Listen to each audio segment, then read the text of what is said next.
vous trouvez la cancel culture brutale? En 1326, l'Angleterre médiévale n'a pas seulement annulé Hugh dispensé. Elle a fait de son exécution un spectacle de torture de 4 heures si horrible qu'il rend Game of Thrones fade. Imaginez-vous traîner nu dans les rues pendant que des milliers de personnes, dont des enfants, acclament votre mort. Imaginez la reine que vous avez trahie assise sur une estrade, sirotant du vin pendant qu'on vous éventre. Ce n'est pas de la fiction. Nous disposons des témoignages et des archives judiciaires. Voici l'histoire de la façon dont le favori corrompu du roi, autrefois maître d'un royaume entier, est passé à la destruction systématique de son corps en public. Nous allons découvrir comment la dépravation d'un homme a conduit à l'exécution la plus inventive et la plus troublante de l'histoire, et pourquoi une nation entière a invoqué la justice. Imaginez. Nous sommes en 1316 et un chevalier mineur nommé Hugues le Jeune vient d'être nommé chambellan royal. Ça paraît ennuyeux, non? Faux. Ce poste faisait de lui le fonctionnaire non élu le plus puissant d'Angleterre. Imaginez si une seule personne contrôlait chaque courriel, SMS et appels du président. C'est en gros ce que Hugues vient de réaliser, en termes médiévaux. Ce n'était pas seulement un poste administratif. C'était un pouvoir absolu déguisé en paperasse. Vous pensez probablement que l'assistant de votre patron a trop de pouvoir lorsqu'il contrôle le calendrier des réunions. Mais Hugues, lui, décidait de votre survie ou de votre mort selon que votre message parvenait au roi. Et voilà le hic, Édouard II, roi d'Angleterre, dépendait tellement du qu'il ne pouvait littéralement pas fonctionner sans lui. Il ne s'agit pas d'un conseiller précieux. Il s'agit d'un marionnettiste qui a transformé le gouvernement anglais tout entier en terrain de jeu personnel. L'histoire de sa nomination révèle tout des jeux de pouvoir médiévaux. Hugues n'a pas été choisi pour ses prouesses militaires ou ses talents diplomatiques. Il a été choisi parce qu'il savait murmurer les mots juste au bon moment. Quelques semaines après être devenu chambellan, il restructura toute la maison royale pour canaliser ses ressources. Laissez-moi vous brosser un tableau d'une journée type à la cour d'Édouard II après la prise de pouvoir d'Hugues. Le matin. Hugues arrive aux appartements du roi avant l'aube. Il y a déjà une pile de lettres de nobles, d'évêques et d'ambassadeurs étrangers. Mais c'est là que ça devient complètement fou. Hugues ne se contente pas de trier ses lettres. Il décide lesquelles le roi ne verra jamais. Cette lettre du comte de Lancastre se plaignant de la politique fiscale. Au feu. Le message de l'évêque de Winchester sur la corruption de l'Église. Hugues s'en occupera personnellement. Merci beaucoup.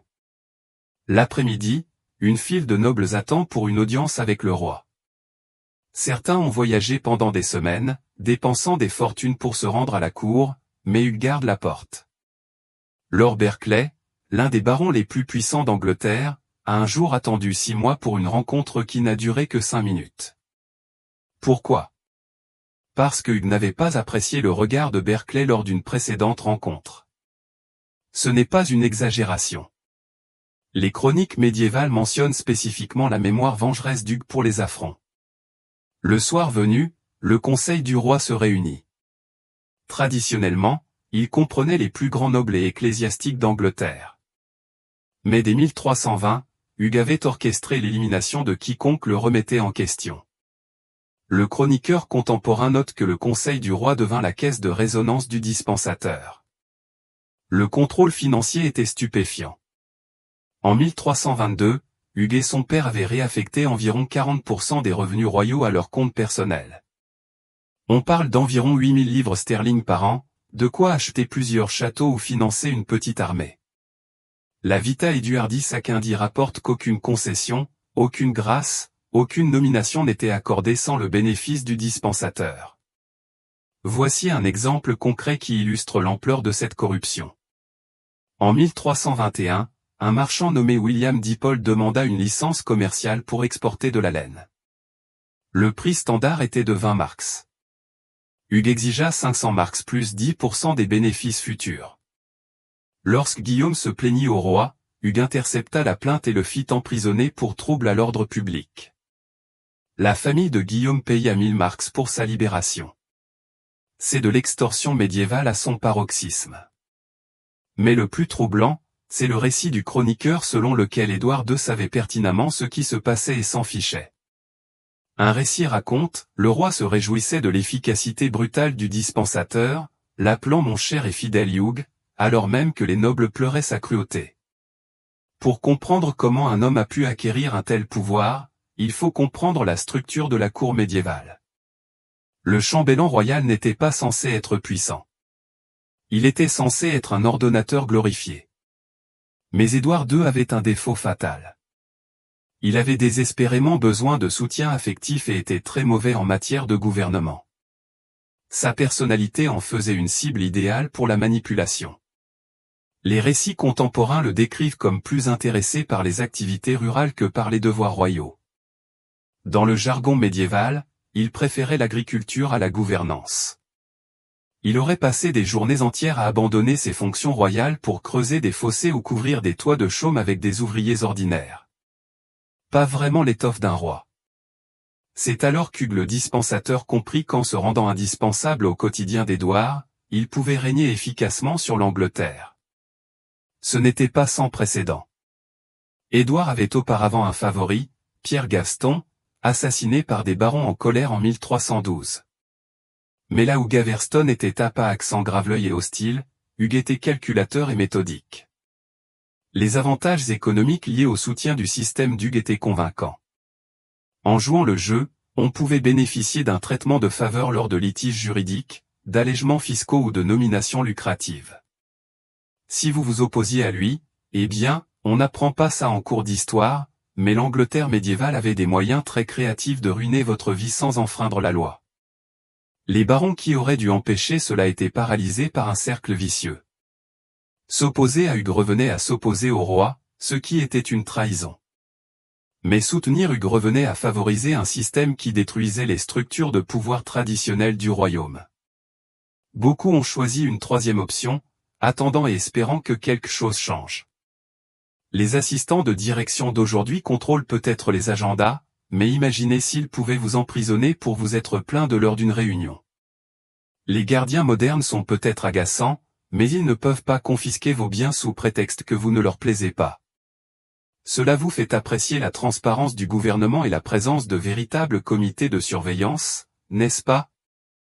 Nous nous plaignons de la corruption politique, mais au moins les responsables modernes doivent faire preuve de subtilité. Hugh Dispenser traitait le trésor anglais comme son distributeur automatique de billets personnels et la justice comme son service de vengeance privée. Et le plus effrayant, c'est que tout cela était techniquement légal puisqu'il avait l'approbation du roi. Mais contrôler l'accès n'était que le début du plan d'Hugues. Voyez-vous, le pouvoir médiéval ne se résumait pas à une question d'argent ou d'influence. Il s'agissait de briser ses ennemis si complètement qu'ils ne pourraient plus riposter. Et Hugues avait un ennemi qu'il voulait détruire plus que tout autre. La reine Isabelle de France, celle qui aurait dû être sa plus grande alliée politique. Car, une fois Hugues conquis par le roi, il décida de détruire sa vie. Cette décision allait mener à l'une des vengeances les plus spectaculaires de l'histoire médiévale. C'est là qu'Hugues commit son erreur fatale. Il ne se contenta pas de combattre la reine Isabelle sur le plan politique. Il lui ôta tout ce qui faisait son humanité. Nous sommes en 1324 et Isabelle de France est reine d'Angleterre depuis 16 ans. Elle a navigué dans les méandres de la cour, engendré des héritiers et maintenu la fragile alliance entre l'Angleterre et la France. Puis, Hugues le dispensateur décide qu'elle représente une menace qu'il faut éliminer. Non pas la tuer, mais la détruire petit à petit. Imaginez que le meilleur ami de votre conjoint contrôle soudainement vos comptes bancaires, consulte vos emails et décide à qui vous pouvez parler. Multipliez maintenant ce chiffre par le pouvoir royal médiéval, et vous comprendrez le cauchemar d'Isabelle. Ce n'était pas de la politique médiévale classique. C'était une guerre personnelle déguisée en efficacité administrative. Vous pensez que le divorce est compliqué aujourd'hui? Hugh Dispenser a établi la référence en matière de divorce compliqué. Il a fait de la reine d'Angleterre une prisonnière dans son propre royaume. Les chroniques contemporaines décrivent cette exécution comme une privation de dignité, comme l'écorce d'un arbre. Mais elles ont manqué l'essentiel. Hugues ne se contentait pas d'humilier Isabelle. Il créait son propre bourreau. Commençons par septembre 1324, le mois où Hugues le dispensateur mit fin à la vie d'Isabelle en tant que reine. Le prétexte était le conflit entre l'Angleterre et la France. Mais l'exécution était purement intentionnelle. En une seule journée, Hugues orchestra la saisie de 28 domaines appartenant à Isabelle, des propriétés valant environ $20 000 par an. À titre de comparaison, c'est plus que ce que la plupart des duchés généraient en revenus. Mais voici le véritable mystère, la méthode de saisie.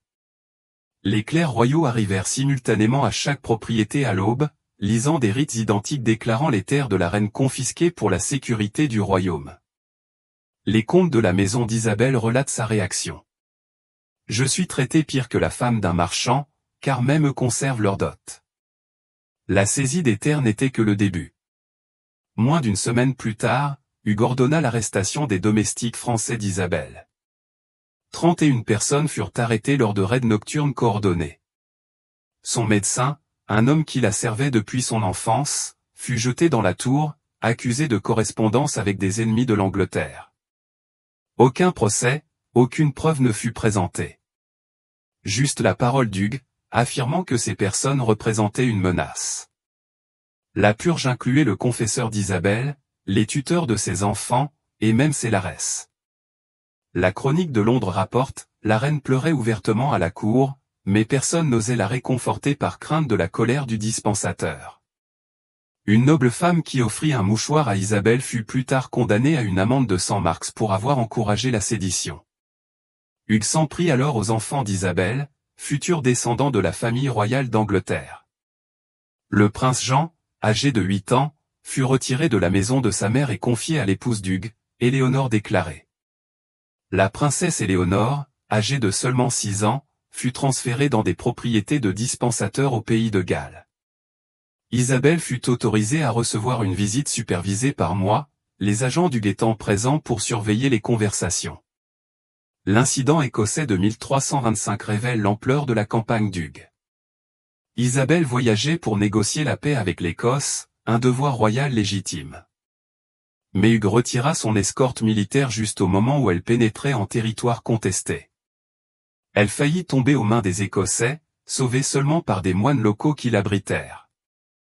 C'était le commentaire présumé d'Hugues lorsqu'il apprit qu'elle avait échappé de justesse.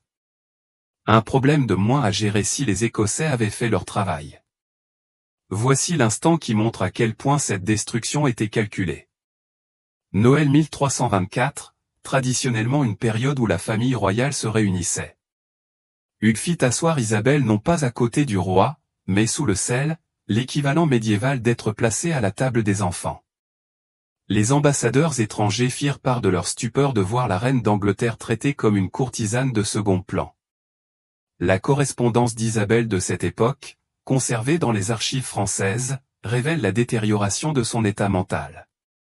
Je suis une prisonnière sans mur, une reine sans autorité, une mère sans enfant, une épouse privée de la protection de son mari. Pour saisir toute l'horreur de la situation d'Isabelle, il faut comprendre ce que signifiait la royauté dans l'Europe médiévale.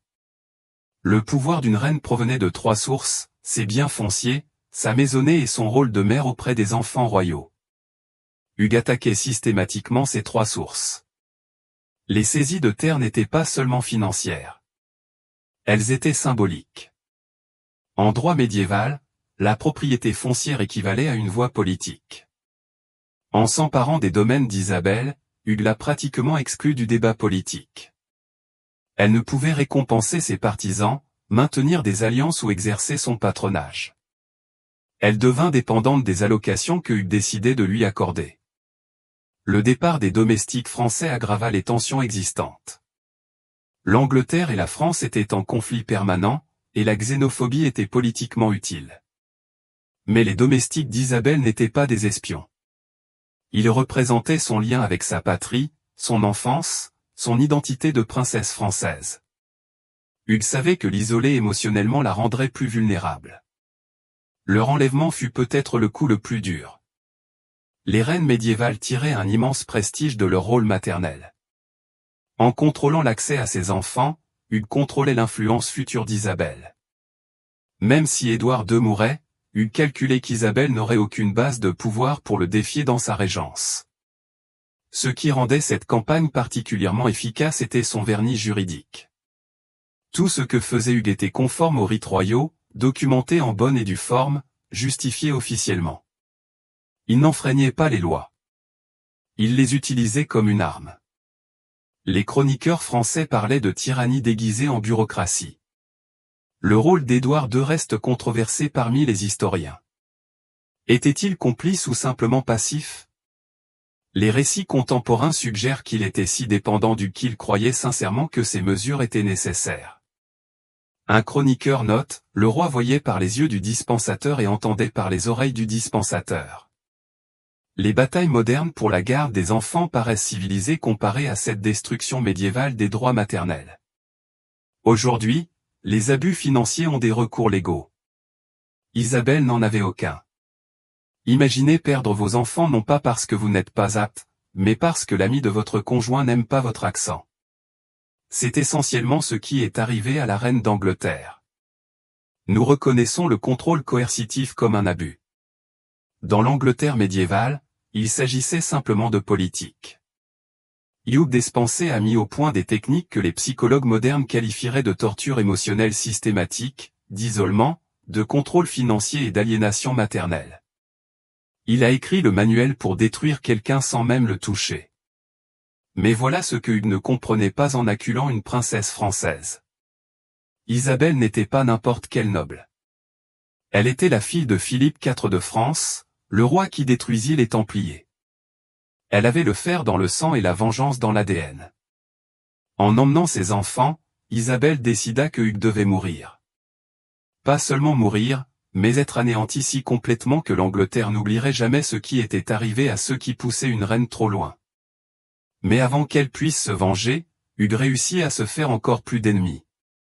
Comme détruire la reine ne suffisait apparemment pas, Hugues décida de devenir pirate. Oui, vous avez bien entendu, pirate. Mais le plus fou, c'est que lors de son bref exil en 1321, ce favori royal se transforma littéralement en pirate, attaquant les navires anglais. Le contexte est important.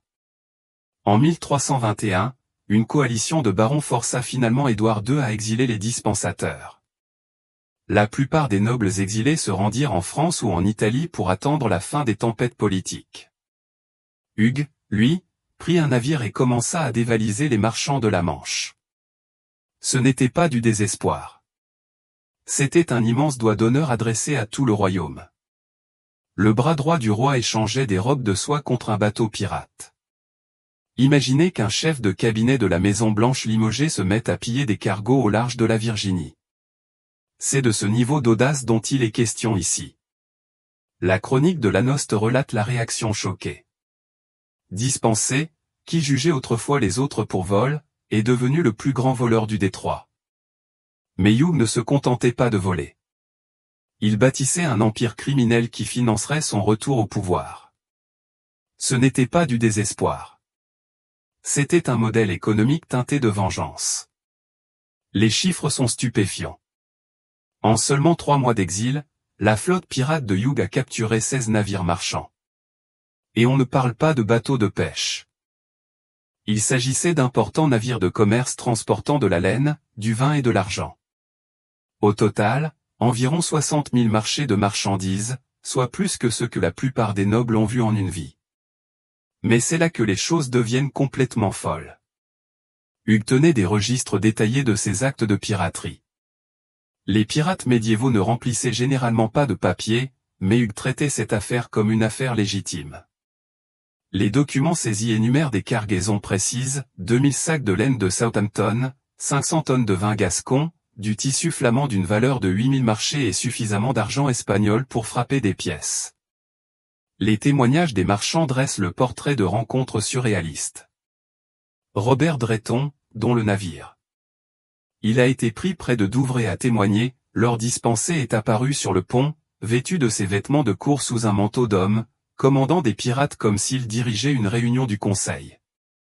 Un autre marchand a rapporté que Hugh inspectait personnellement les manifestes de cargaison avec la même attention qu'il accordait autrefois aux documents royaux. Les ports de Chinua furent les plus touchés par le terrorisme maritime de Hughes. Ces 5 ports, Douvres, Sandwich, Romney, et Hastings, constituaient l'épine dorsale navale de l'Angleterre. Hughes ne se contenta pas de s'en prendre aux navires quittant ces ports. Il attaqua les ports eux-mêmes. Lors du raid sur Sandwich en novembre 1321, les hommes de Dispensé incendièrent les entrepôts de ses ennemis politiques tout en évitant soigneusement ceux de ses alliés potentiels. Voici un détail qui illustre le génie tactique de Hughes. Il utilisa les renseignements de sa cour pour cibler des navires spécifiques. Il connaissait les horaires de navigation, la valeur des cargaisons et les marchands qui s'étaient opposés à lui. Il ne s'agissait pas d'une piraterie aléatoire. C'était une campagne calculée de guerre économique. L'incident international qui a failli déclencher une guerre. La flotte de Hughes attaqua 2 navires génois transportant des marchandises de luxe à destination de Londres. Gênes menaça d'interdire l'accès de la Méditerranée aux marchands anglais. Des diplomates français envoyèrent des lettres furieuses à Édouard II au sujet de leur célèbre criminel de la mer, devenu pirate, qui attaquait les navires sous protection royale. Mais le plus fou, c'est que Hughes recruta une flotte pirate de plus de 200 hommes, dont des chevaliers dépossédés, des marins professionnels et des criminels de carrière. Il établit des bases dans les îles anglo-normandes, créa des chaînes d'approvisionnement pour les biens volés et délivra même ses propres documents de passage sûrs.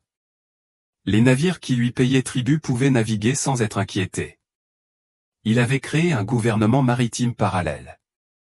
L'évêque d'Exat écrivit « Dispensé règne sur les flots avec plus d'efficacité en tant que pirate qu'il n'a jamais gouverné la terre en tant que chambellan ».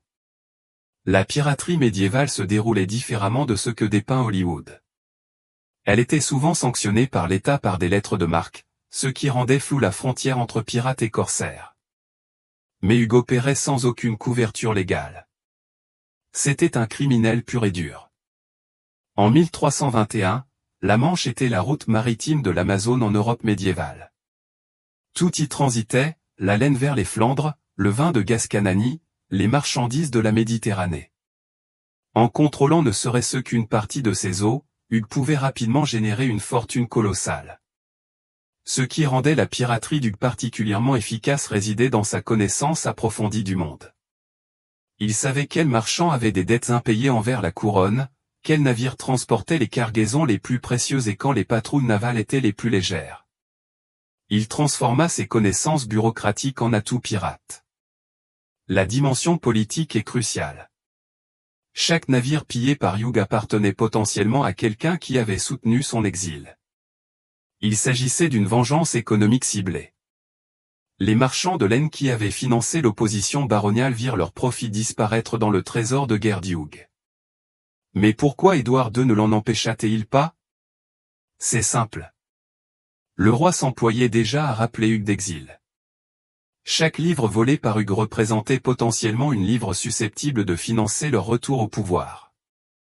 La marine d'Édouard reçut l'ordre de patrouiller partout, sauf là où Hughes opérait.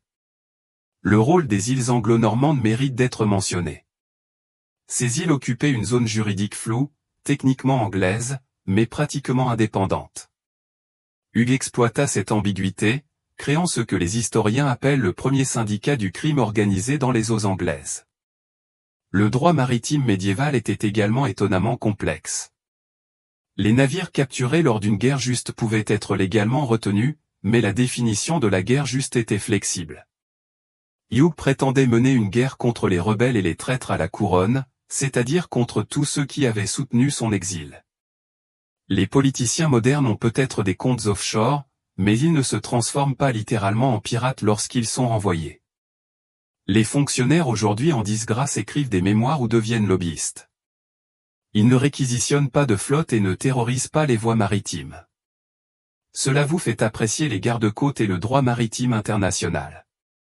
Hughes Dispensé traitait la Manche comme son poste de péage personnel, extorquant de l'argent à quiconque souhaitait y faire des affaires. C'est comme si un membre du gouvernement limogé se mettait à braquer des camions sur l'autoroute et à appeler cela une gouvernance alternative. Cette audace pure choque encore les historiens. Un conseiller royal commandant des pirates tout en servant techniquement la couronne. Voilà une corruption qui a évolué vers quelque chose de complètement différent. Les criminels en col blanc moderne paraissent amateurs comparés à la transformation de Hugh, de bureaucrate en boucanier. Mais la piraterie n'était qu'un exercice pour le vol systématique qu'il commettrait une fois de retour au pouvoir. Voyez-vous, Hugh a pris quelque chose d'important lors de sa série de crimes maritimes, le vol direct était rentable, mais le vol légal était viable. Quelques mois plus tard, Édouard II rappela Hugh d'exil, et l'amiral pirate redevint chambellan royal. Mais il disposait désormais d'un trésor de guerre, d'un réseau criminel et d'une absence totale de crainte des conséquences. Le royaume était sur le point de connaître des vols d'une ampleur qui rendait la piraterie désuète. Une fois Hugh revenu au pouvoir, il n'eut plus besoin de navires pirates. Il possédait mieux le sceau du roi, et une conscience parfaitement neutre. Le retour d'exil d'Hugh Despensé en 1322 marqua le début du vol de biens le plus audacieux de l'histoire médiévale anglaise. En seulement 4 ans, il a volé plus de terres que la plupart des familles nobles n'en ont accumulé au fil des siècles. Il ne s'agissait pas d'une conquête par la guerre, mais d'un vol administratif à grande échelle. Pensez aux controverses modernes sur l'expropriation. Imaginez maintenant qu'une seule personne puisse utiliser le pouvoir gouvernemental pour saisir la moitié de la Californie, et vous commencerez à comprendre l'ampleur des ambitions de Hugh. Les chroniques contemporaines parlent de la grande dévoration, comme si Hugh dévorait le royaume morceau par morceau. Vous vous plaignez des impôts fonciers et des lois d'urbanisme. Laissez-moi vous parler du vol de propriété au Moyen-Âge, où la seule loi était la cupidité d'Hugh et le seul recours était un roi qui co-signait chaque crime. Ce qui s'est passé entre 1322 et 1326 fait passer les crimes financiers modernes pour du vol à la tire. Commençons par un cas illustrant les méthodes d'Hugh. Lady Barrett, une veuve de Leicester, possédait 3 familles prospères. En 1324, Hugh décida de s'emparer de ces terres. Le prétexte légal, elle était accusée de complot contre le roi. Une accusation si vague qu'elle pouvait tout désigner, de la trahison à la plainte fiscale. Lady Barrett fut arrêtée à l'aube, traînée jusqu'à la tour et soumise à ce que les archives appellent délicatement un interrogatoire serré. La torture n'était techniquement pas légale pour les nobles, mais Hugh avait des interprétations créatives de la légalité. Après 3 semaines d'emprisonnement dans des conditions qui lui brisaient la raison, Lady Barrett signa des documents transférant ses biens à Hugh Despensé. Le récit contemporain raconte, la dame, autrefois fière et forte, émergea de la tour, vieillie au-delà de son âge, l'esprit dispersé comme des feuilles. Elle mourut 6 mois après sa libération. Hugh obtint que ses terres soient évaluées à 500 livres sterling par an. Les documents légaux étaient parfaits, signés, scellés, attestés, parfaitement légitimes si l'on ignorait la torture. Le vol de l'héritage de Gloucester montre que Hugh agissait avec la plus grande impudence. Lorsque le comte de Gloucester mourut sans héritier mâle, ses biens auraient dû être partagés entre ses sœurs, dont Éléonore déclarée, l'épouse de Hugh. Mais Hugh décida que sa femme méritait plus que sa part légale. Il produisit des documents attestant que les autres sœurs avaient des dettes colossales envers la couronne. Ces dettes étaient fictives, mais les documents portaient des sceaux royaux. Suite aux protestations d'Élisabeth déclarée, l'une des sœurs, Hugh fit emprisonner son nouveau mari sur la base d'accusations mensongères. Elle céda des propriétés d'une valeur annuelle de 3000 livres sterling pour obtenir sa libération. L'expansion galloise révéla l'ambition ultime d'Hugh, créer un royaume personnel. Entre 1322 et 1326, il acquit 41 châteaux et seigneuries au pays de Galles et dans les marches galloises. Il ne les conquit pas. Il les vola par des manipulations juridiques, des faux documents et l'emprisonnement stratégique des propriétaires. Le schéma était le même, accuser le propriétaire de trahison, de rébellion ou de dette. Saisir temporairement les biens pour la couronne. Ne jamais les restituer. Utiliser des hommes armés pour occuper les domaines avant que des poursuites judiciaires ne puissent être engagées. En 1326, Hugh contrôlait un territoire continu, de Gléorgan à Pembroke, plus vaste que de nombreux duchés continentaux. Les chiffres parlent d'eux-mêmes. Le revenu annuel d'Hugh passa de 500 livres sterling en 1318 à plus de 12 000 livres sterling en 1326.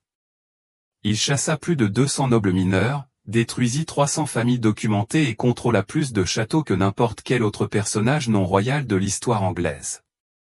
Sa propre citation, rapportée par un clerc horrifié, dit « Le pays de Galles m'appartient par droit de supériorité, car le faible doit céder devant le fort. » Pour comprendre l'accaparement des terres par Hugues, il faut comprendre comment le droit foncier médiéval fonctionnait ou non lorsque quelqu'un contrôlait le système juridique. La propriété foncière était attestée par des chartes, mais celles-ci pouvaient être falsifiées. Les litiges juridiques étaient réglés par les tribunaux royaux, mais Hugues contrôlait l'accès à ces tribunaux. La vulnérabilité du système juridique médiéval à l'influence royale était absolue. Les juges servaient au bon plaisir du roi. Les jurés pouvaient être intimidés ou soudoyés. Des documents prouvant d'anciennes dettes ou des liens avec la trahison pouvaient être découverts. Lorsque la personne qui orchestrait ces actes bénéficiait de la confiance totale du roi, toute résistance était quasiment impossible.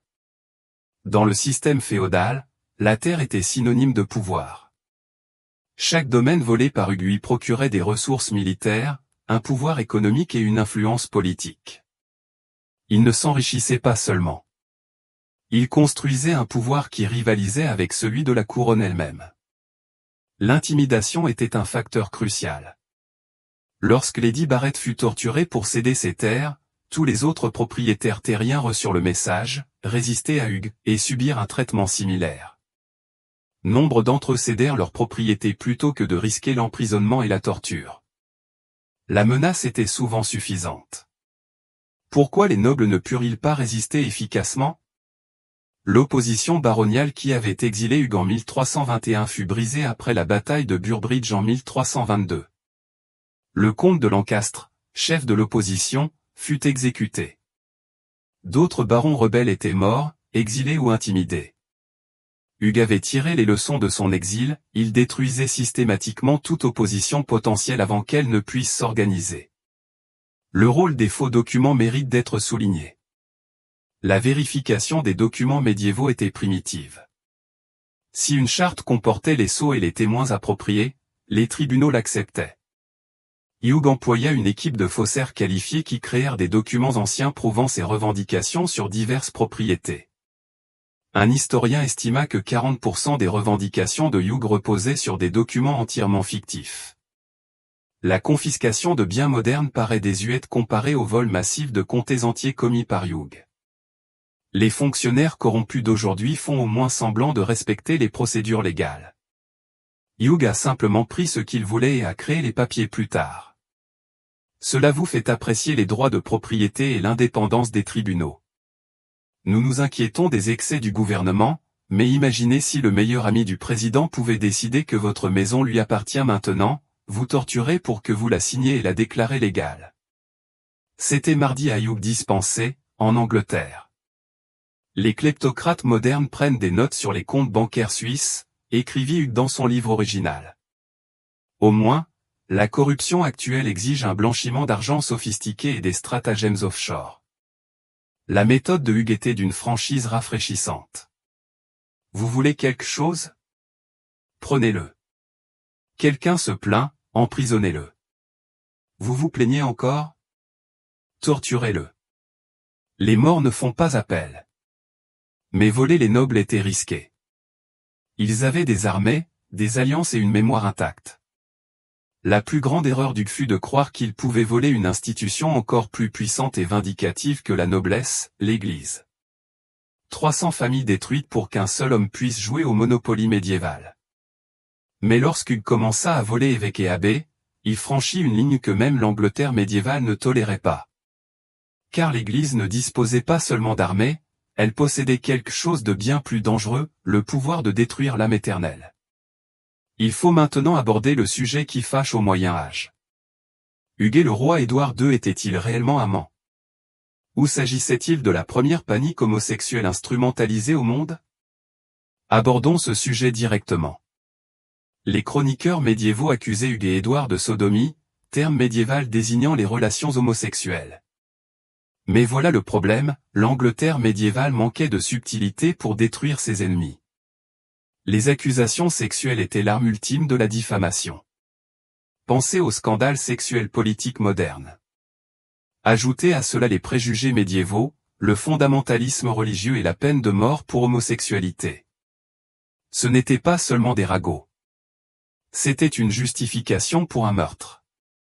La question n'est pas seulement de savoir si Hugues et Édouard étaient amants, mais pourquoi cette accusation a été au cœur de la chute d'Hugues.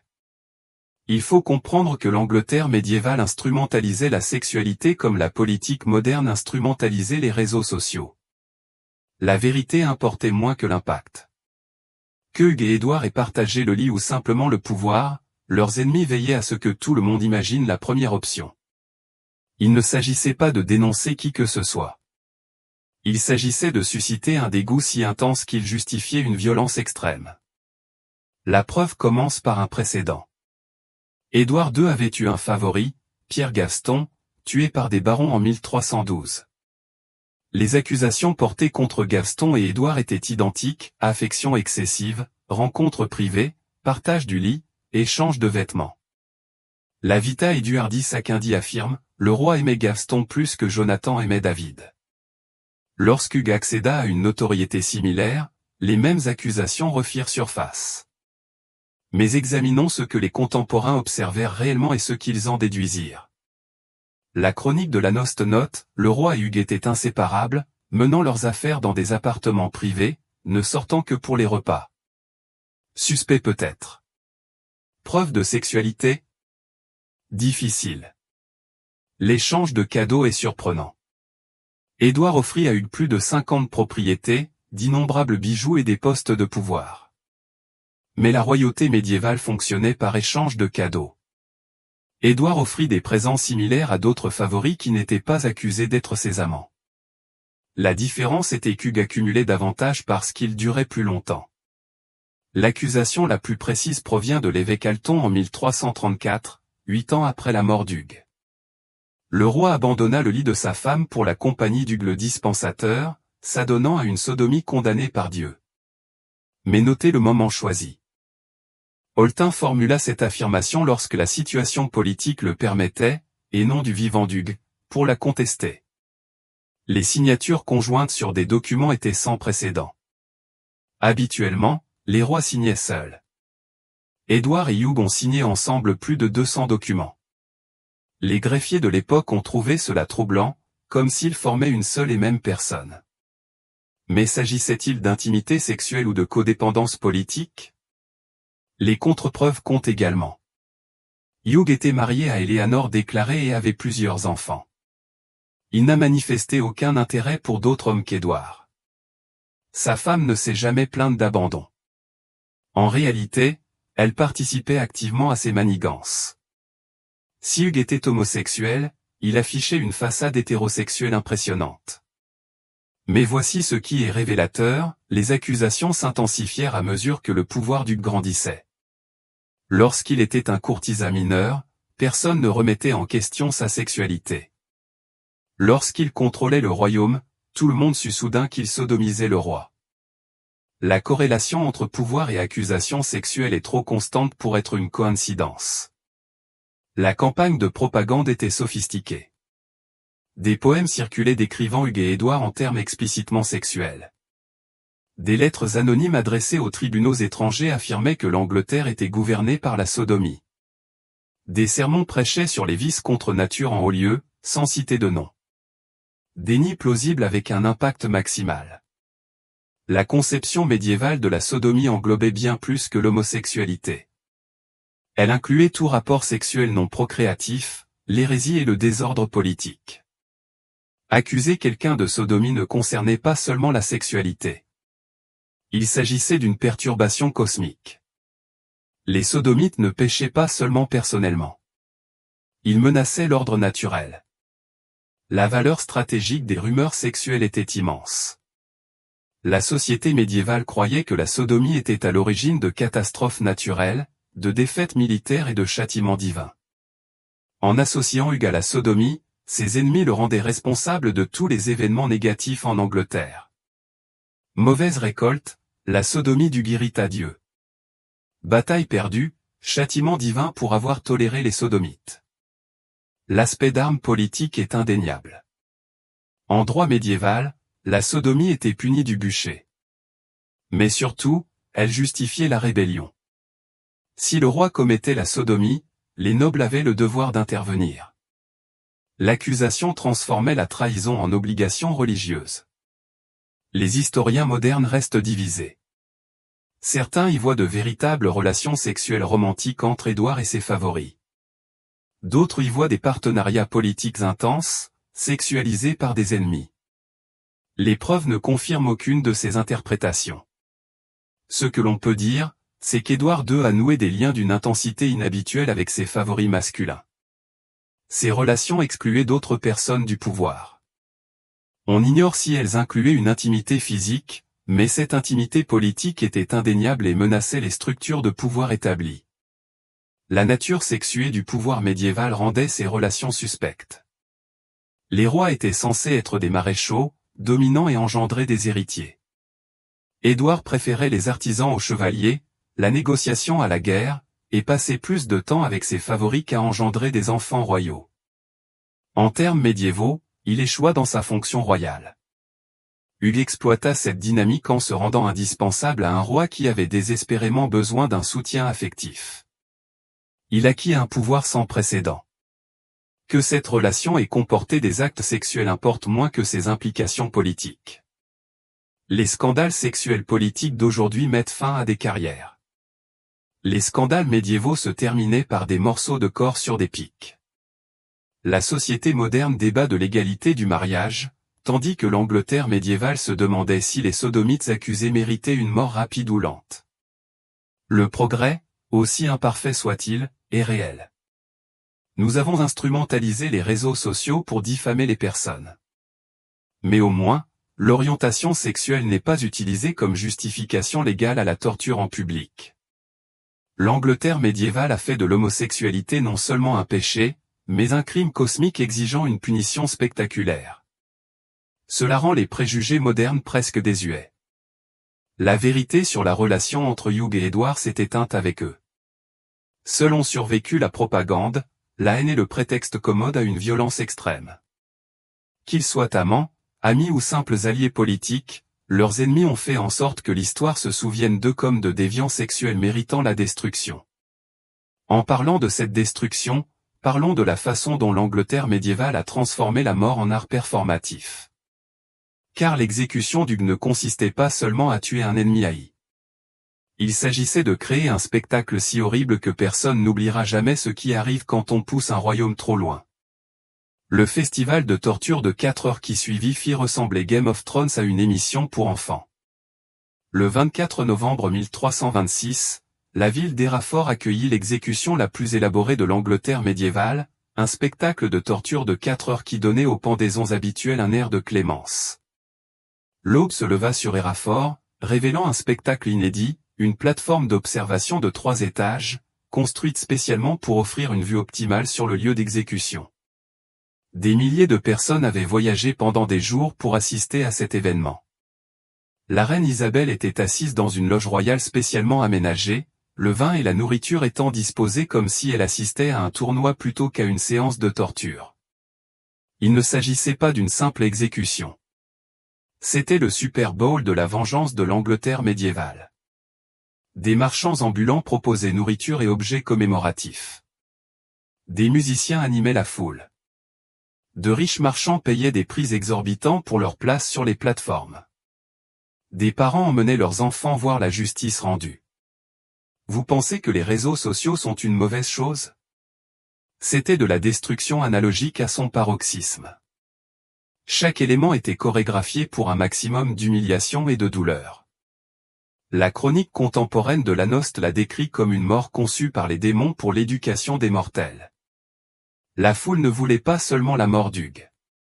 Elle voulait qu'il soit anéanti d'une manière qui résonnerait dans les cauchemars pendant des générations, et les experts en exécution de l'Angleterre médiévale s'apprêtaient à réaliser exactement cela. Les préparatifs commencèrent à l'aube par une humiliation rituelle. Hugh fut traîné hors de sa cellule, nu, sans même avoir droit à une tenue de prisonnier, mais la nudité ne suffisait pas. On lui rasa tout le corps, tête et barbe comprises, de sorte qu'aucune partie de son corps ne conserva sa dignité. Les récits contemporains relatent la joie de la foule de voir le puissant chambellan réduit à l'état de poulet plumé. Vient ensuite le tableau. Des versets bibliques sur la trahison et la sodomie étaient inscrits sur sa peau avec de l'encre mêlée de sang de porc. La foule pouvait lire « Judas » sur son front et « Sodomite » sur sa colonne vertébrale. Ce n'était pas un graffiti aléatoire. Chaque mot était soigneusement choisi pour un impact théologique maximal. La couronne d'ortie mérite une mention spéciale. Il ne s'agissait pas d'une simple parodie de la couronne d'épines du Christ. Les orties provoquent d'atroces réactions cutanées. Le cuir chevelu du commença aussitôt à gonfler et à se couvrir de cloques.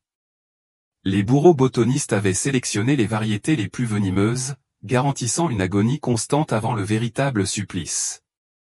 Le parcours de la torture était minutieusement planifié.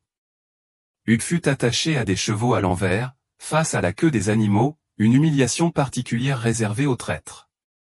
Le parcours serpentait à travers les rues commerçantes où les marchands jetaient des produits avariés, longeait des églises où les prêtres lisaient des condamnations, traversait des quartiers où Hugues avait expulsé des familles.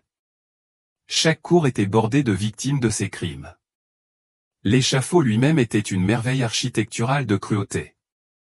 3 étages, équipés de poulies et de plateformes, permettaient aux bourreaux d'exposer Hugues à différentes hauteurs. La foule pouvait tout voir.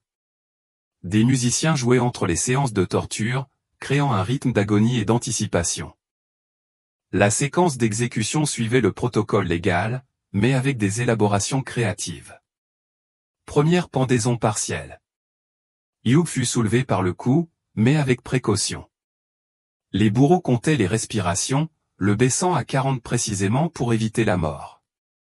La foule comptait avec lui, acclamant sa réanimation grâce à des linges imbibés de vinaigre. Vient ensuite la castration. Mais ce ne fut pas rapide. Le bourreau chauffait sa lame dans un brasier, assurant ainsi une cautérisation pour éviter l'hémorragie. Les parties génitales d'Hugues furent lentement retirées, puis brûlées sous ses yeux dans un panier en fer spécial. Le chroniqueur note qu'il regarda sa virilité se réduire en cendres sous les acclamations de la foule. Le dépeçage suivait la tradition médiévale, mais avec des innovations. Plutôt que des coupes rapides, le bourreau pratiquait des incisions précises, extrayant les intestins suffisamment lentement pour que Hugues reste conscient. Ses intestins furent brûlés alors qu'ils étaient encore attachés. Il sentait la chaleur parcourir son corps. Pendant tout ce temps, un prêtre lisait les accusations entre chaque torture, vol de terre royale, corruption du roi, sodomie, blasphème, piraterie, chaque accusation étant ponctuée d'une nouvelle agonie. La foule répondait à chaque accusation par des rugissements d'approbation. La décapitation, prononcée par Clémence après 4 heures, était pourtant théâtrale. Il fallut 3 coups, intentionnels ou incompétents. La tête de Hugues fut exposée à la foule, qui la bombarda de refoulements avant qu'elle ne soit acheminée vers le London Bridge. L'écartèlement fut le comble de la participation citoyenne. La foule vota pour déterminer les parties du corps destinées à chaque ville. Londres obtint la tête, York le bras droit, Bristol le gauche, et Rafford garda une jambe, Northampton l'autre. La démocratie en action, façon médiévale. Pour comprendre ce spectacle, il faut appréhender l'exécution comme un théâtre politique dans la société médiévale. Il ne s'agissait pas seulement de tuer. C'était une forme de communication. Chaque élément transmettait des messages de pouvoir, de justice et d'ordre social. La séquence de torture avait une signification symbolique. La castration punissait une prétendue sodomie et privait Hugues de la capacité d'engendrer des héritiers. Le dépeçage extirpait la corruption qui l'habitait. La décapitation sépara son conseil maléfique de son corps. L'écartèlement répandit la leçon dans tout le royaume. La participation du public était cruciale. En jetant des déchets, en comptant les respirations, en votant sur la distribution des parties du corps, la foule devint complice. Ce n'était pas la seule vengeance d'Isabella. C'était une justice commune. Chacun partageait responsabilité et satisfaction. La réalité médicale était horrible. Les bourreaux médiévaux maîtrisaient suffisamment l'anatomie pour maximiser la conscience. Il savait quelles incisions causaient de la douleur sans entraîner la mort immédiate. Il savait comment réanimer une personne au bord de l'inconscience alors que les organes pouvaient être prélevés sans entraîner de mort immédiate. C'était un savoir médical appliqué à la torture. La dimension religieuse était primordiale. Les prêtres sanctifiaient la torture en lisant les Écritures entre les actes. L'exécution, autrefois châtiment profane, devenait ainsi une justice divine. Hugues ne mourait pas seulement pour des crimes contre l'Angleterre. Il était puni par Dieu par le biais d'instruments humains. L'aspect économique est souvent négligé. Les exécutions généraient des revenus grâce à la location de plateformes, aux licences de vendeurs et au tourisme. L'économie des rafforts connut un essor pendant des semaines. Les artisans locaux vendaient des potences miniatures. Les tavernes créaient des bières spéciales. La commercialisation de la mort atteignit des sommets. Les récits contemporains divergent sur les détails, mais concordent sur la durée et la taille de la foule. Plusieurs chroniqueurs mentionnent 4 heures, des milliers de spectateurs et la présence d'Isabelle. La constance suggère que ce n'était pas exagéré. L'Angleterre médiévale a bel et bien transformé la mort d'Hugues en un festival de 4 heures. Les exécutions modernes se cachent derrière les murs des prisons, avec des témoins soigneusement sélectionnés. L'Angleterre médiévale vendait des billets et encourageait la participation du public. Nous débattons de la cruauté de l'injection létale. Ils ont présenté la cruauté comme leur principale attraction. Cela permet de comprendre que justice et vengeance sont désormais, au moins théoriquement, distinctes. Aujourd'hui, on craint de désensibiliser les gens à la violence par le biais des jeux vidéo. Au Moyen Âge, les parents emmenaient leurs enfants voir des humains se faire systématiquement détruire à des fins éducatives. Voyez ce qui arrive aux traîtres. Avoir des enfants était considéré comme une bonne éducation. Nous débattons du tournage des exécutions, question de transparence plutôt que de dignité. L'Angleterre médiévale construisait des plateformes à 3 étages pour des angles de vue optimaux et engageait des musiciens pour les entr'actes. Le retour du spectacle public à la procédure privée représente l'une des avancées majeures de la civilisation. Mais la mort d'Hugues n'était que le début de l'horreur corporelle. 4 heures de torture ont satisfait la soif de sang de la foule. Mais l'Angleterre médiévale n'en avait pas fini avec le dispensateur d'Hugues. Son corps allait devenir la déclaration politique la plus véhiculée du royaume. Car dans la justice médiévale, la mort n'était pas la fin. C'était le début d'une nouvelle carrière. En guise d'avertissement, les parties du corps d'Hugues allaient parcourir l'Angleterre pendant les 4 années suivantes, rappelant à tous ce qui arrivait à ceux qui abusaient du pouvoir. La logistique à elle seule était stupéfiante. On aurait pu croire que 4 heures de torture publique auraient suffi, mais l'Angleterre médiévale n'en avait pas fini avec Hugues dispensé. Son corps allait faire une tournée grotesque du royaume. Le coup de hache final du bourreau ne mit pas fin au service public rendu par Hugues dispensé à l'Angleterre médiévale. Mort, il allait devenir plus utile à ses ennemis qu'il ne l'avait jamais été de son vivant. Son corps écartelé allait rester pendant les 4 années suivantes le panneau d'affichage politique le plus fréquenté d'Angleterre.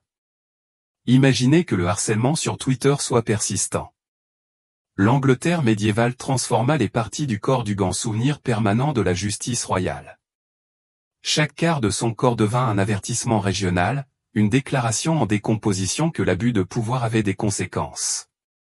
Il ne s'agissait pas d'une vengeance aveugle, mais d'un message politique calculé utilisant des restes humains comme support. Chaque ville exposant une œuvre d'Hugues rappelait aux fauteurs de troubles que la justice médiévale ne s'arrêtait pas à la mort. Votre corps pouvait avoir une carrière plus longue que votre vie. La logistique à elle seule est ahurissante. Préserver, transporter, exposer et protéger des parties du corps humain à travers un royaume médiéval nécessitait des infrastructures, des budgets et un personnel dévoué.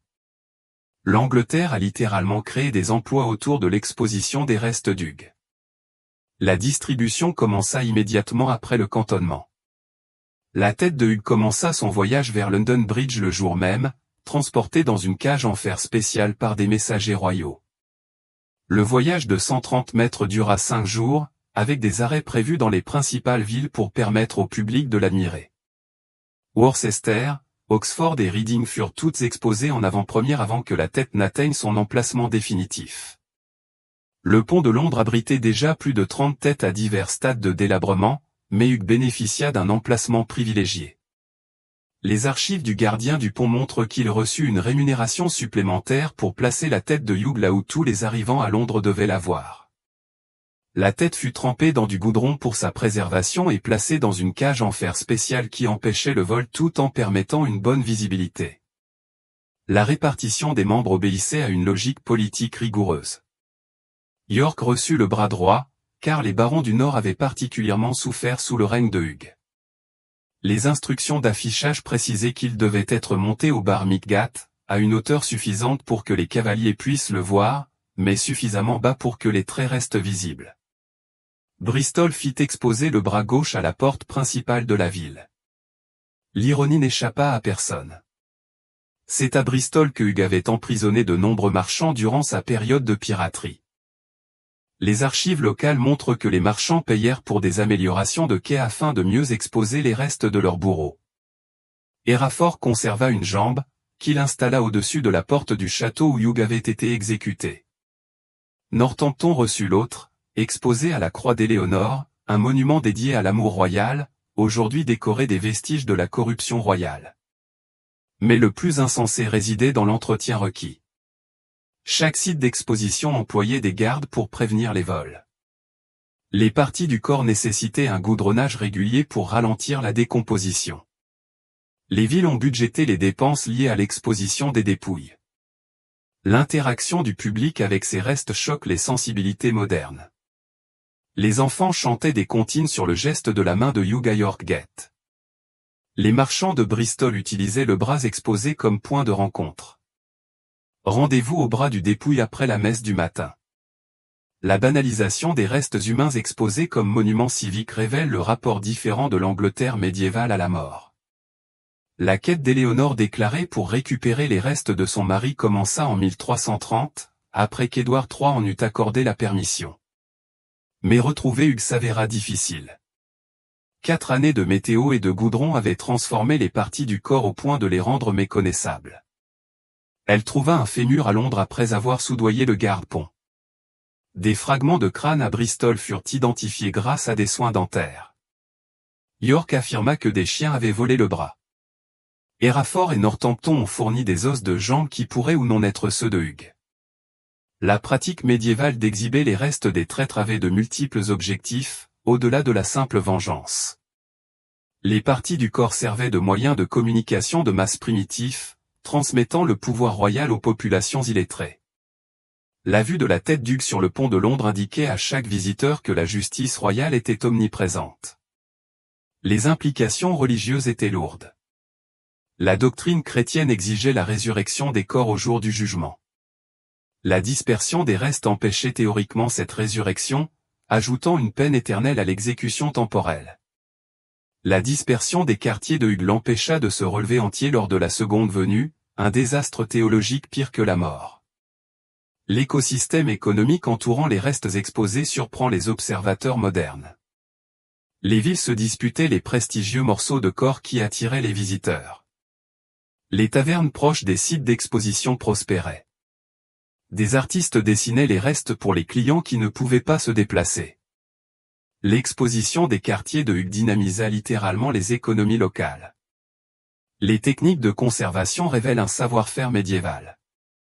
Le goudron prévenait la pourriture tout en préservant les caractéristiques distinctives. Les cages en fer assuraient un équilibre entre sécurité et visibilité. La hauteur des expositions était calculée pour un impact maximal sans permettre le vandalisme. Il ne s'agissait pas de brutalité primitive, mais d'intimidation artificielle. L'impact psychologique sur les spectateurs variait selon la classe sociale. Les nobles y voyaient des avertissements contre les excès. Les marchands se souvenaient des actes de piraterie et des vols de biens commis par Hugh. Les roturiers appréciaient de voir le pouvoir de l'élite littéralement réduit à néant. Le même bras pourri signifiait des choses différentes selon les spectateurs. La période d'exposition de 4 ans n'était pas arbitraire. La théorie de la justice médiévale soutenait que la mémoire publique durait environ 4 ans sans renforcement. La dépouille d'Hugues subsistait juste assez longtemps pour ancrer son sort dans la conscience collective avant d'autoriser une sépulture chrétienne.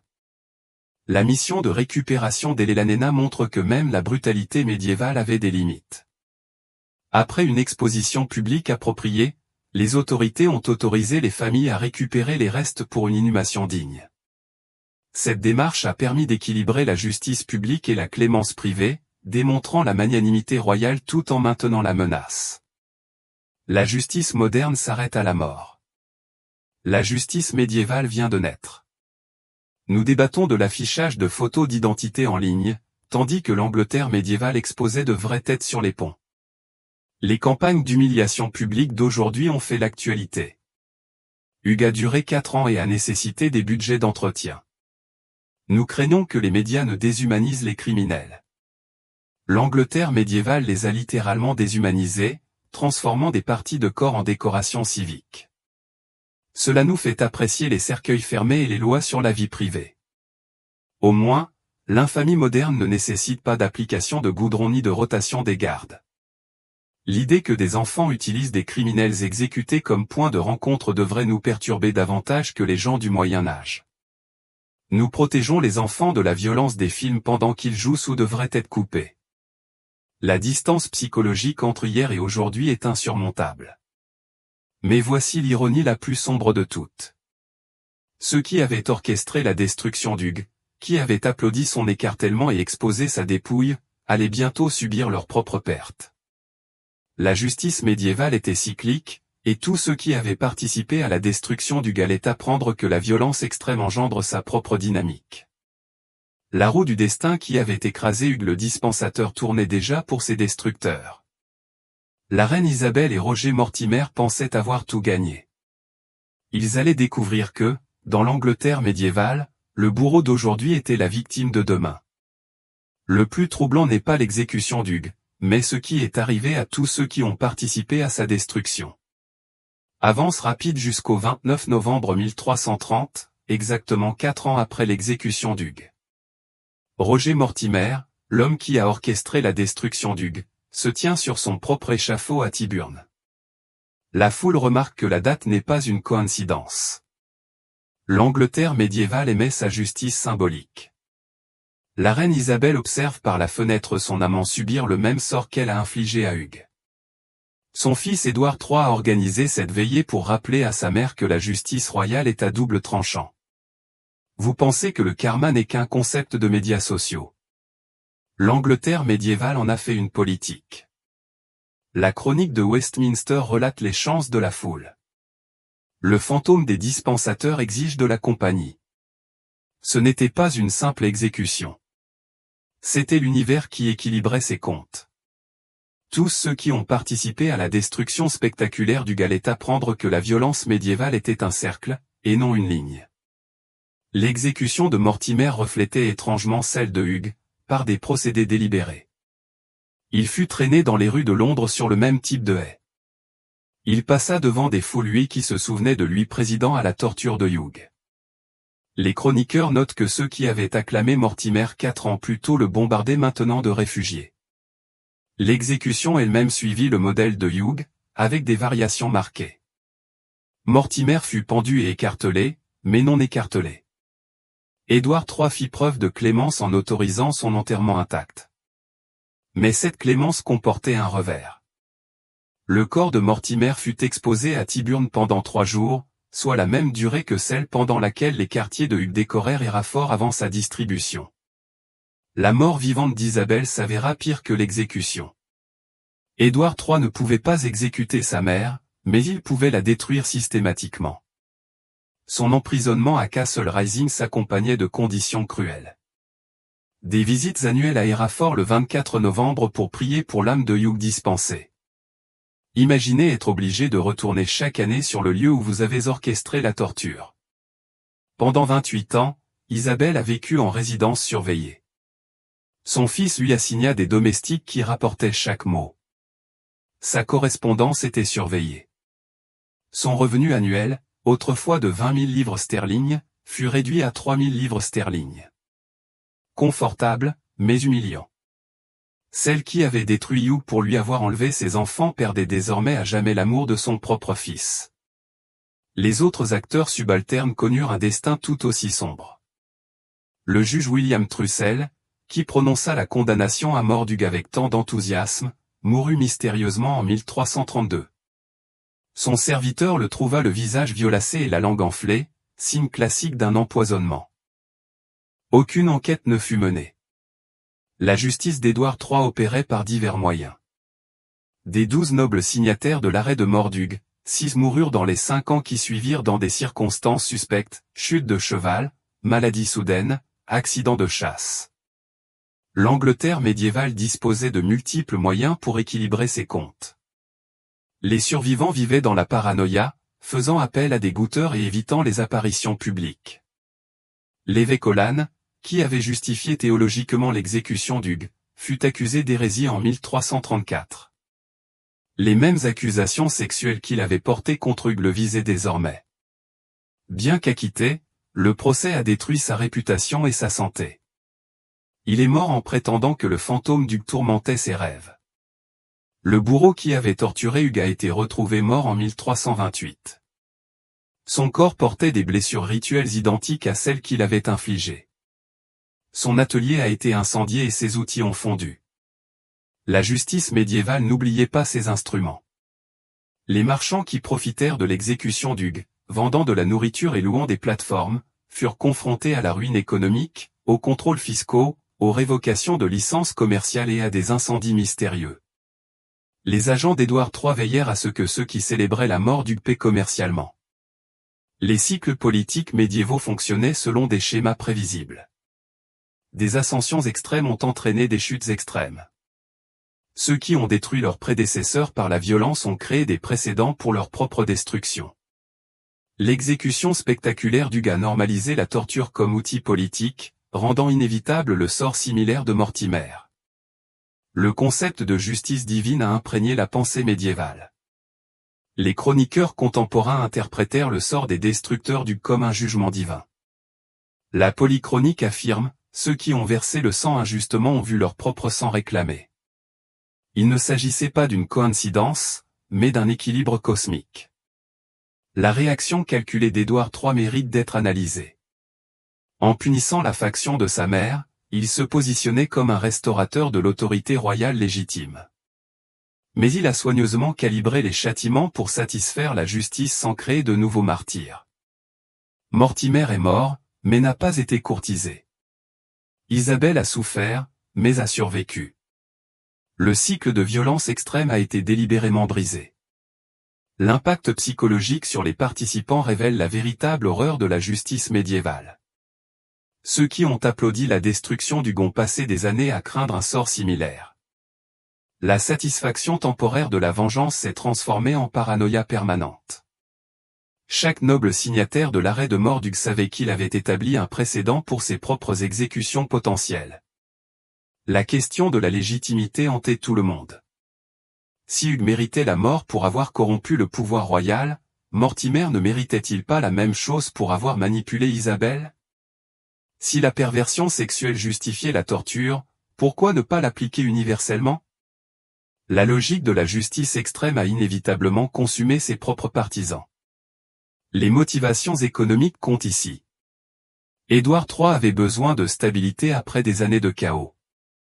En punissant sélectivement les destructeurs de Hugues, il envoya un message clair sur l'autorité royale tout en évitant les purges généralisées. La justice médiévale servait davantage les intérêts politiques que les principes abstraits. Les rivaux politiques modernes risquaient d'être jugés ou de voir leur carrière anéantie. Les rivaux médiévaux subissaient les mêmes tortures qu'ils avaient infligées à leurs prédécesseurs. Les célébrités annulées d'aujourd'hui se plaignent d'opportunités perdues. Les nobles de l'Angleterre médiévale ont perdu des membres. La perspective est importante. Nous craignons que la polarisation politique ne crée des cycles de vengeance. L'Angleterre médiévale a littéralement institutionnalisé des cycles de vengeance, l'ascension de chaque faction signifiant que les factions précédentes torturent. En comparaison, les transitions pacifiques du pouvoir moderne paraissent miraculeuses. La culture de l'annulation n'a rien à voir avec les cercles judiciaires médiévaux. Au moins, les foules sur Twitter ne peuvent légalement pas vous écarter pour des tweets passés. L'Angleterre médiévale a fait de ceux qui se sèment la pagaille une politique d'exécution formelle. Tout tortionnaire savait qu'il pourrait un jour être confronté à ses propres méthodes. Isabelle a passé 28 ans à se souvenir de l'exécution qu'elle avait orchestrée, forcée de revisiter chaque année son plus grand triomphe devenu sa plus grande honte. C'est un niveau de torture psychologique que les systèmes judiciaires modernes considéreraient comme cruel et inhabituel. L'Angleterre médiévale l'appelait la symétrie divine, ce qui nous amène à la question fondamentale de la justice médiévale. Tout cela était-il vraiment de la justice ou simplement une vengeance orchestrée? Hugh Dispensateur était sans aucun doute corrompu, cruel et méritait d'être puni. Mais ces crimes justifiaient-ils 4 heures de torture publique et 4 ans d'exhibition de membres? Vous souvenez-vous, au début, quand je vous avais promis de vous montrer comment un homme est passé du contrôle d'un royaume à la brûlure de ses parties génitales sous ses yeux? Eh bien, vous avez maintenant vu toutes les étapes troublantes de ce voyage. De l'ascension d'Hugues le Dispensateur comme marionnettiste du trône d'Angleterre à ses derniers instants, exemple le plus spectaculaire de justice spectacle de l'Angleterre médiévale. Vous avez vu comment un chevalier mineur est devenu si puissant qu'il pouvait voler des nobles, détruire une reine et se faire pirate à sa guise. Vous avez vu comment sa relation avec Édouard II, qu'elle soit amoureuse ou simplement politiquement intime, est devenue l'arme utilisée par ses ennemis pour justifier la transformation de son exécution en un spectacle de torture de 4 heures. Et vous avez découvert comment les parties de son corps devinrent des panneaux d'affichage politique disséminés dans un royaume qui voulait s'assurer que personne n'oublie jamais ce qui arrive quand on pousse le pouvoir médiéval trop loin. Mais voici l'ironie suprême, tous ceux qui ont orchestré la destruction d'Hugues, de Roger Mortimer à la reine Isabelle elle-même, ont fini par subir leur propre chute. Comme si l'Angleterre médiévale était déterminée à prouver que l'extrême violence ne fait qu'engendrer davantage de violence. L'histoire de Hugh Despensé révèle un aspect troublant de la nature humaine qui transcende les siècles. Lorsque nous avons l'occasion de détruire quelqu'un que nous haïssons profondément, nous ne voulons pas seulement sa mort. Nous voulons son anéantissement. L'Angleterre médiévale n'avait pas de foule sur Twitter ni de culture de l'annulation, mais elle possédait quelque chose de sans doute pire, la capacité de transformer la vengeance en une fête publique. La créativité dont ils ont fait preuve dans l'exécution d'Hugues, les châtiments symboliques, les éléments théâtraux, la distribution de parties du corps comme des souvenirs grotesques, montrent que nos formes modernes d'humiliation publique ne sont que des versions aseptisées de pulsions bien plus anciennes. Nous avons remplacé la torture physique par des pylônes numériques, troqué les exécutions publiques contre la destruction des réseaux sociaux, mais le désir sous-jacent d'anéantir complètement ceux qui abusent du pouvoir demeure inchangé. La différence, c'est que nous avons décidé que ruiner la carrière de quelqu'un est plus civilisé que de brûler ses parties génitales sur une place publique. Même si je ne suis pas sûr que Hugh Despensé fasse une distinction entre ces deux formes de mort sociale. Alors, la prochaine fois que vous vous plaindrez de corruption politique, de relations toxiques ou de harcèlement sur les réseaux sociaux, rappelez-vous au moins que vous ne vivez pas dans l'Angleterre médiévale, où le meilleur ami de votre ex pouvait légalement vous voler vos enfants, où être en désaccord avec la mauvaise personne signifiait se faire arracher les intestins, et où la justice était un spectacle de torture de 4 heures. Remerciez la divinité en laquelle vous croyez que la justice moderne, aussi imparfaite soit-elle, n'inclut ni couronne d'ortie ni castration publique. Soyez reconnaissants que nos pires politiciens soient confrontés à la destitution, et non à l'empalement, et que des morceaux de corps sur les portes des villes aient été remplacés par des tweets furieux. L'Angleterre médiévale fait passer nos moments les plus sombres pour des désagréments mineurs. Si cette plongée troublante dans la justice médiévale vous a époustouflé, abonnez-vous pour découvrir d'autres histoires cachées qu'on n'enseignait certainement pas à l'école. Laissez un commentaire indiquant ce qui vous a le plus choqué, la phase pirate d'Hugues ou cette exécution de 4 heures. Et n'oubliez pas, dans l'Angleterre médiévale, ne pas s'abonner était probablement passible d'une horrible sanction.